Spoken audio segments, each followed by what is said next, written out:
కోల్కతాలో trainee doctor హత్యాచార ఘటనలో నిందితులను కఠినంగా శిక్షించాలని కాకినాడ మాజీ మేయర్ వైసీపీ నగర అధ్యక్షురాలు సుంకర శివ ప్రసన్న డిమాండ్ చేశారు. కాకినాడ జీజీహెచ్లో జూనియర్ డాక్టర్ల రిలే నిరాహార దీక్షలకు వైసీపీ నేతలు మద్దతు తెలిపారు.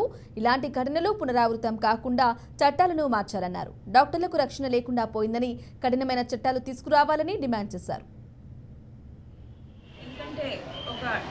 ట్రైనింగ్ డాక్టర్ డ్యూటీలో ఉన్న పీజీ చేస్తున్న డాక్టర్ మీద ఇటువంటి అత్యాచారం జరగడం అన్నది నిజంగా చాలా దారుణమైన సంఘటన. అటువంటి పరిస్థితి ఏ ఆడపిల్లకి కూడా రాకూడదని చెప్పి మేము ప్రతిరోజు అనుకుంటూ ఉంటాం. ముఖ్యంగా మన వైఎస్ఆర్సీపీ పార్టీ తరఫు నుంచి ఈరోజు మేమందరం కూడా డాక్టర్లందరికీ కూడా మద్దతు ఇవ్వడం జరిగింది. ఇక్కడ ప్రొటెస్ట్ చేస్తున్న డాక్టర్లందరికీ కూడా మేమందరం మద్దతు ఇవ్వడం జరుగుతుంది. ఈరోజు ఇక్కడికి ఈ విధంగా వచ్చి మాట్లాడడం అనేది చాలా బాధాకరమైన విషయం.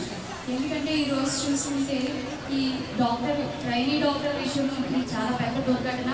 ఇలాంటిది ఈరోజు ఇది తెర మీదకి వచ్చింది. కానీ మహిళలపై జరిగే అగాత్యాలు చూసుకుంటే చాలా మటుకు మనకి తెలియనివి కూడా చాలా జరుగుతూ ఉన్నాయి. ప్రతిరోజు మనం చూస్తూనే ఉన్నాము. ఈరోజు చూసుకుంటే ఈ అమ్మాయికి ఈరోజు ఈ విధంగా జరగడం అనేది చాలా చాలా బాధాకరమైన విషయం.